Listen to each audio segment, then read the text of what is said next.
Cuidado com a Neustan. Fica tranquilo que você vai entender. Esse nome aparece na palavra do Senhor e nós vamos entender de que maneira ele aparece. Graça e paz, bom dia. Deus abençoe a sua manhã de segunda-feira, primeiro dia útil da semana, e que o Senhor possa aí nos nortear, apontar o caminho pela palavra no início de uma semana que comece, mais uma semana que se inicia. O texto de hoje é o de 2 Reis, capítulo 18, e aí eu vou ler a partir do verso 1 para fazer sentido, tá? Diz assim: sucedeu que no terceiro ano de Oséias, filho de Elá, rei de Israel, começou a reinar Ezequias, filho de Acás, rei de Judá. Tinha 25 anos de idade quando ele começou a reinar, e 29 anos ele reinou em Jerusalém. E era o nome de sua mãe Abi, filha de Zacarias. E fez o que era reto aos olhos do Senhor, conforme tudo o que fizera Davi seu pai. Este tirou os altos, quebrou as estátuas e deitou abaixo os bosques. Agora escute.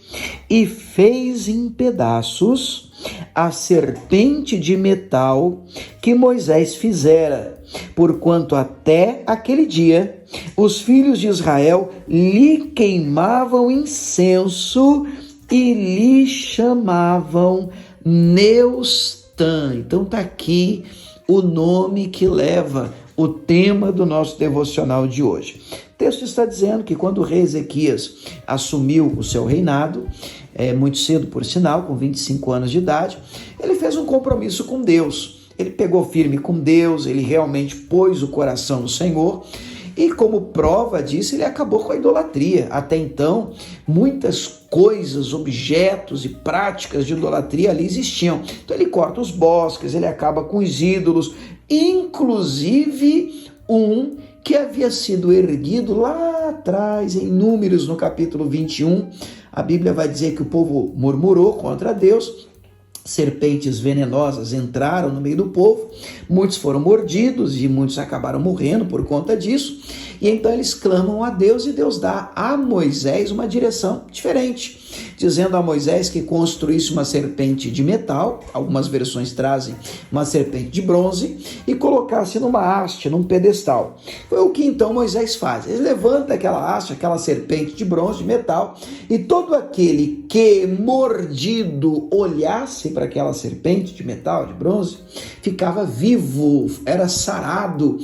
O veneno mortal daquelas serpentes venenosas perdia completamente o efeito. Foi assim que Deus ordenou. E lá em João, no capítulo 3, no verso 14, a partir do verso 12, você vai perceber a palavra de Deus dizendo o seguinte: importa, da mesma maneira como Moisés, ele levantou aquela serpente no deserto, importa que o Filho do Homem seja levantado. Então aquela serpente no deserto, a princípio, tipificava Jesus Cristo. Era uma sombra, uma figura daquilo que viria a acontecer no futuro. Porém, aquela serpente que foi um alvo, um instrumento de graça e de salvação, de livramento para aquela época, para aquele tempo, acabou se tornando, não muito tempo depois, um objeto de idolatria. As pessoas já estavam queimando incenso para aquela serpente de metal e até batizaram ela, colocaram o nome nela de Neustan. Então fica aqui a advertência para nós nesse início de novo dia.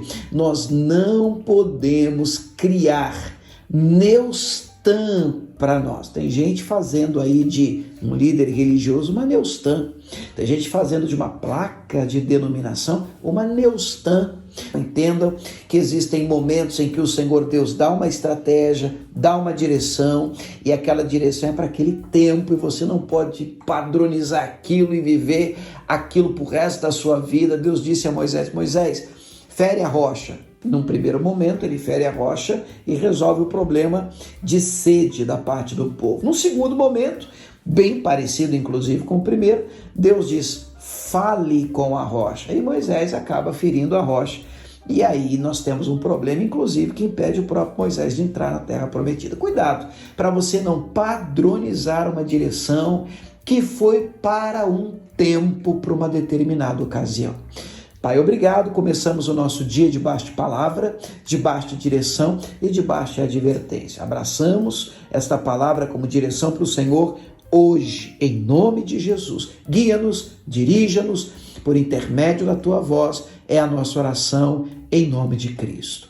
Amém.